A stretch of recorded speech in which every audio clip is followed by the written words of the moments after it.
वार्ता का मुख्य उद्देश्य क्या है? देखिए, मेन उद्देश्य है जो हमने आज स्ट्रोकोलॉजिस्ट प्रोग्राम लॉन्च किया है। स्ट्रोकोलॉजिस्ट प्रोग्राम लॉन्च करने का हमारा उद्देश्य यही है कि ताकि हम लोग मैक्सिमम डॉक्टर्स जो हमारे प्रैक्टिस कर रहे हैं फरीदाबाद में, चाहे वो नर्सिंग होम के डॉक्टर्स हैं, चाहे वो जिस तरह के भी डॉक्टर्स हैं, अलग अलग हम लोग ने कुछ ऐसा डिवाइड नहीं किया।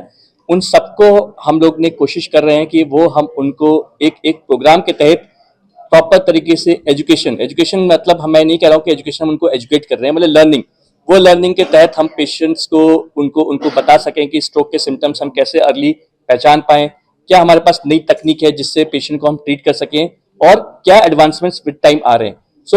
इससे फायदा क्या होता है कि जो हमारे डॉक्टर्स हैं बाहर प्रैक्टिस कर रहे हैं उनको काफी हद तक कॉन्फिडेंस आ जाता है कि हाँ, अगर कोई पेशेंट उनके पास पहुंच रहा है तो इनको स्ट्रोक के सिम्टम है और उनको तुरंत एक स्ट्रोक रेडी हॉस्पिटल में रेफर कर पाए वो, ताकि पेशेंट का इसमें काफी हद तक इंप्रूवमेंट हो जाता है, भला हो जाता है। डॉक्टर साहब, जैसा कि आपने बताया कि 4 घंटे और 24 घंटे और 9 घंटे के अंदर मरीज को लाया जा सके, तो हो सकता है कि उनका इलाज सही तरीके से हो।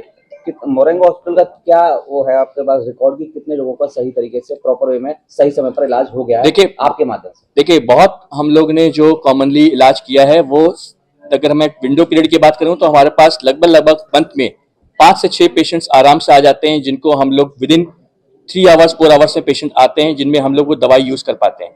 कभी कभी सर्दियों में वो आंकड़े तो इवन 8 से 10 भी हो जाते हैं। तो मतलब ये आंकड़े ऐसे हैं जिनमें हम लोग वो दवाई दे पाते हैं।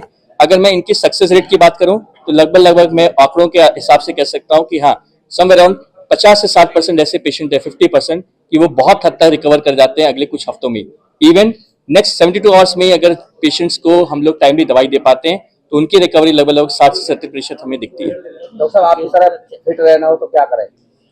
देखिए, ऐसा है, सबसे जरूरी है जो हमारी जीवन शैली है उसको बहुत अच्छे से मेंटेन करके रखना, चाहे वो हमारी सुबह का उठना, रात का सोना हो, बाकी डे टाइम में खान पान।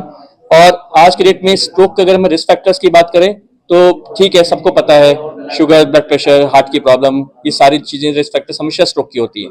लेकिन सबसे इंपॉर्टेंट आज के डेट में ये जानना कि स्लीप, हमारी जो नींद है, वो कहीं ना कहीं हमारी एक बहुत बड़ी रिस्क फैक्टर है स्ट्रोक के लिए। कई बार ऐसा होता है कि लोग प्रॉपर नींद नहीं ले पा रहे हैं, नींद की प्रॉब्लम हो रही है, क्वालिटी स्लीप प्रॉपर नहीं है, ऑब्स्ट्रक्टिव स्लीप एपनिया है। तो ये ऐसे रिस्क फैक्टर्स हैं जो हिडन रिस्क फैक्टर्स होते हैं, लोगों को नहीं पता होते हैं, जिसकी वजह से स्ट्रोक होने के चांसेस हमेशा बढ़ जाते हैं। हाँ, कुछ चीजों में हमारा कंट्रोल नहीं है, जैसे एनवायरमेंट अगर जैसे चेंज हो रहा है, क्लाइमेट चेंज हो रहा है, वो अगर रिस्क फैक्टर है स्ट्रोक का, उसमें हमारा कंट्रोल नहीं है। लेकिन डेफिनेटली जो हम अपनी चेंजेस कर सकते हैं वो हमें जरूर करना चाहिए। सर, अब अंत में जानना चाहेंगे जो स्ट्रोकोलॉजिस्ट का प्रोग्राम है, एक मिनट सर, जो प्रोग्राम है ये कल से शुरुआत हो रही है, ये जो वर्कशॉप है किस तरह से चलेगी, किस तरह से वर्क करेगी, क्योंकि आज प्रेस कॉन्फ्रेंस इसी के ऊपर है। स्ट्रोकोलॉजिस्ट प्रोग्राम जो हमने फ्रेम किया है उसमें हमने जो हमारे जो लेक्चर्स होंगे उसको हमने इस तरह से फ्रेम किया है कि लगभग हम लोग कुछ 5 से 6 डॉक्टर्स अपने हॉस्पिटल के अलग एक स्पेशलिटी के, हम उनकी प्रेजेंटेशंस उन डॉक्टर्स को देंगे, उनको सर्टिफाई कराएंगे। ये लगभग जो महीने में मैंने बताया एक बार तो हम जरूर करेंगे, हो सकता है 1 से 2 भी हो सकता है।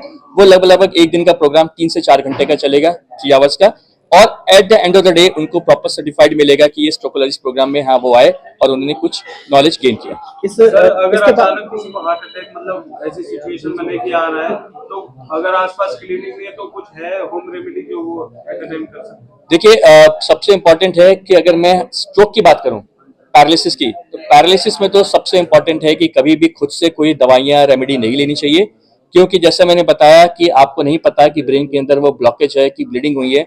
इसीलिए एक जब आप स्ट्रोक रेडी हॉस्पिटल पहुंचते हो, जब हम स्कैन करके देखते हैं, तभी हमें पता चल पाता है कि एग्जैक्टली प्रॉब्लम है क्या। इस वर्कशॉप के बाद जब जो निपुण हो जाएंगे डॉक्टर्स, तो कितना बेनिफिट मिलेगा? देखिए, सबसे बड़ा बेनिफिट उनको यही मिलेगा कि जब भी कोई पेशेंट वहां पे पहुंच रहा है उनके पास, अगर उनको सिम्टम्स के आधार पर, वो सबसे इंपॉर्टेंट है, वो ये समझ पाएंगे कि हाँ ये स्ट्रोक के सिम्टम है। बहुत कॉमनली हम देखते हैं कि वो पेशेंट जब उस किसी भी डॉक्टर के पास या किसी भी पेरिफेरी में पहुंचता है तो हमें टफ हो जाता है पता लगाना कि ये स्ट्रोक के सिम्टम है कि नहीं है।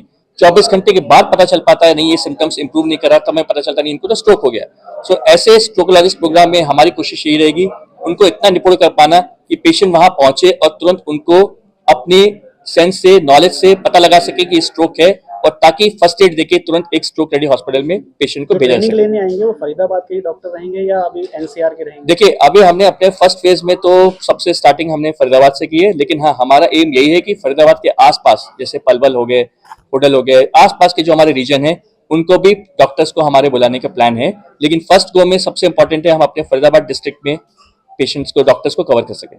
डॉक्टर साहब, जैसे हार्ट अटैक आता है उसमें ज्यादातर जो केसेस हैं वो पैरालाइज के शिकार हो जाते हैं। नहीं, यही लोगों में अक्सर कंफ्यूजन होता है कि हार्ट अटैक जो है वो वजह होती है पैरालिसिस की।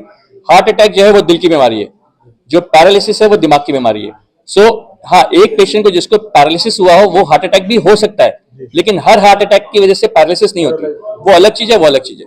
ज्यादातर अक्सर केस ऐसे ही देखे जाते हैं कि वो पैरालाइज। हाँ, तो कभी कभी मैंने कहा ना, पेशेंट को जिनको पैरालाइज हुआ उनको